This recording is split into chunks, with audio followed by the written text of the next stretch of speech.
Hello, Steve Arts 89. Well, this week's episode of the Orville Shadow Realms was a lot better than last week. I had a really strange experience. I watched last week's episode of the Orville, kind of expecting it to be great, and I really did not like it. I did a review talking about it, and a lot of the people who usually watch my reviews and agree with me were like, "You're a Drekkie, you're a hater." It was not pleasant. And yeah, I just could not watch that episode. It was so cringe. But this one was a lot better. Now I put it down to Seth MacFarlane not being a very good writer and director because he wrote and directed that episode. This episode, however, was written by Brannon Braga and Andre Boromanis and directed by John Caesar, and it was a lot better. It still had three little moments I didn't like, mostly around the character. I think his name's Gordon. The redhead guy who is at the helm. When they're having a meeting about something important, he's like, "Oh, we're going to get a pool table for the mess hall," and I'm like, "For God's sakes!" And then later on, he has another line which just I'll get into later. But yeah, so this episode, because the Orville doesn't really have its own identity, it's very much just copying stuff and giving people what people want to see, which is fine. Like this week, I got something I wanted to see. So I liked it. So I'm not objective with this episode because I love horror movies. And it did something that Star Trek never did, was do a real sort of haunted house alien sort of horror movie, which they kind of got close to doing a few times with Genesis and the Vulcan zombie episode of Enterprise and Night Terrors. There's a couple other ones that got into that territory, but they never really went full 100% in on it because they always did stories that had to be very unique and specific to Star Trek, so they didn't just copy another genre. So this episode, it starts off like Star Trek the Motion Picture, except instead of finding V'Ger in this black area of space, they find like a kind of like red version of V'Ger, where instead of all blue, it's like all red. It's basically the same sort of idea. They go into it, they've got the orifice and everything's very much the same. And then we get some body horror where a guy gets infected by a bacterial spore, and basically then it turns into the Fly. Then once he gets loose, it turns into a combination of Genesis and Alien. So, but I love all those things, so I love the episode. But yeah, it's very much just cut and paste of things that we want to see.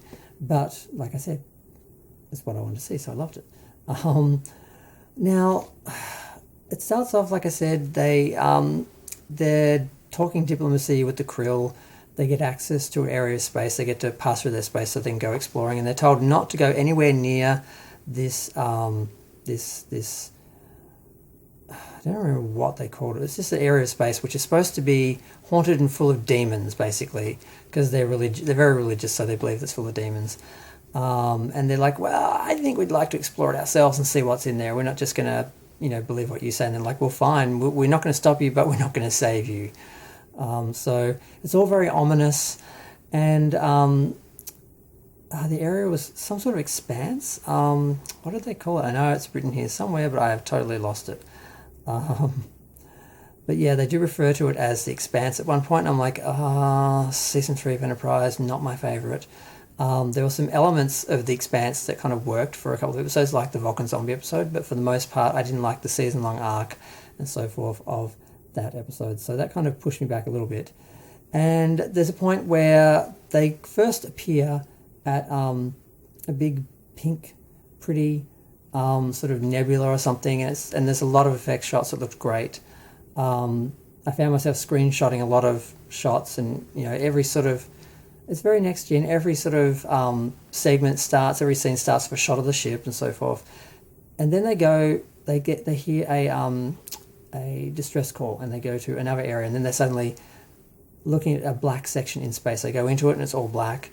And there's a moment where Gordon says, "Entering haunted house," and I'm like, they were going for that vibe, and it was working until he said it, and it was sort of very for Ragnarok, where whenever you get anywhere near an emotion or a feeling or something, they have to just call it out, like, "Oh, we don't want to actually try and create an actual experience or have people actually, feel something. We have to like announce it and make fun of it because we don't want people take it seriously for a second, that I hate his character.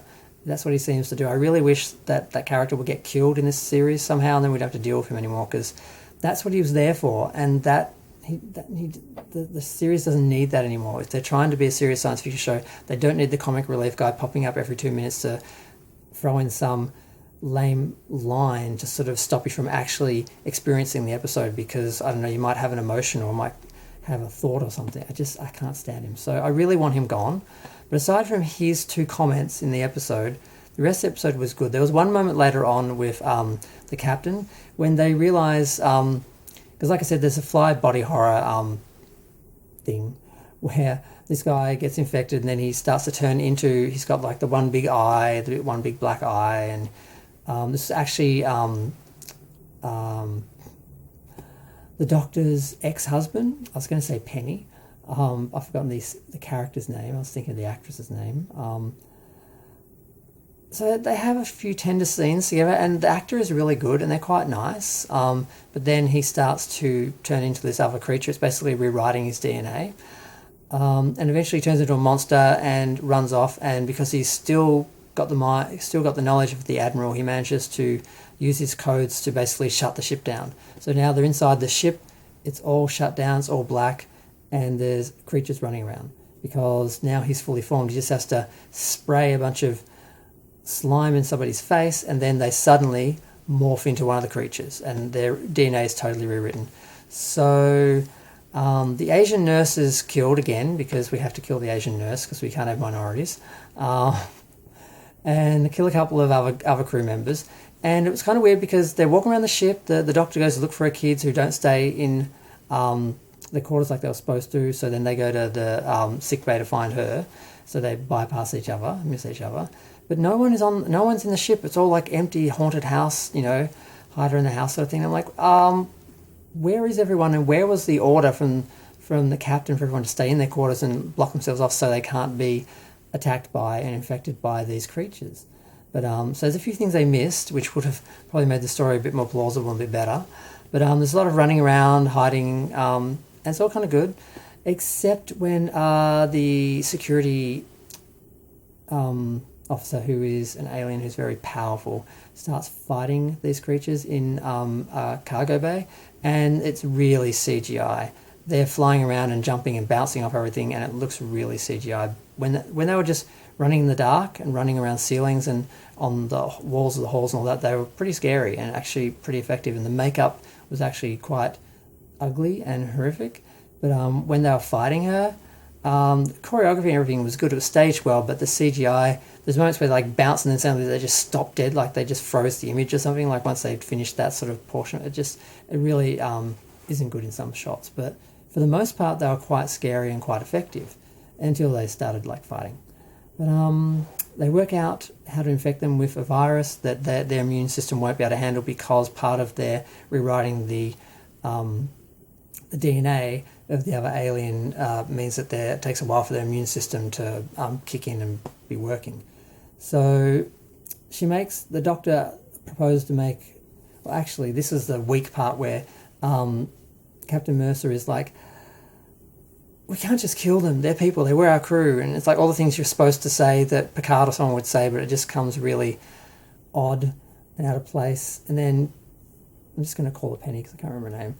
Penny's like, well, okay, why don't we just try, we'll locate my ex because he's wearing our ring, so we can find him through that.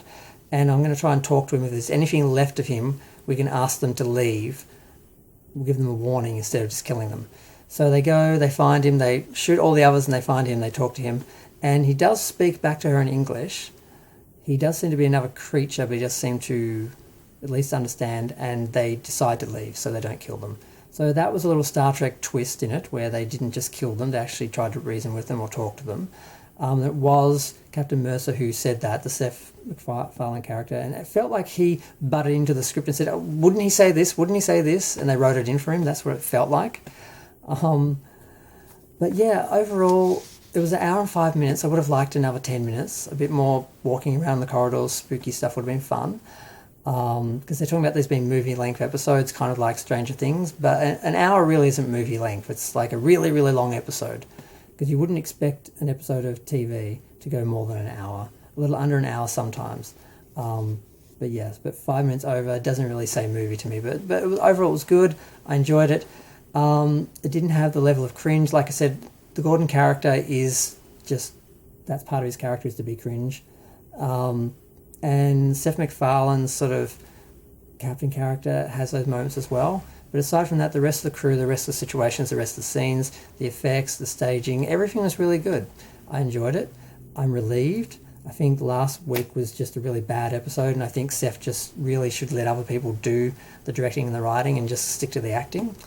But I'm not going to go over 11 minutes. I'm going to keep this to just over 10. So feel free to share, like, comment, subscribe.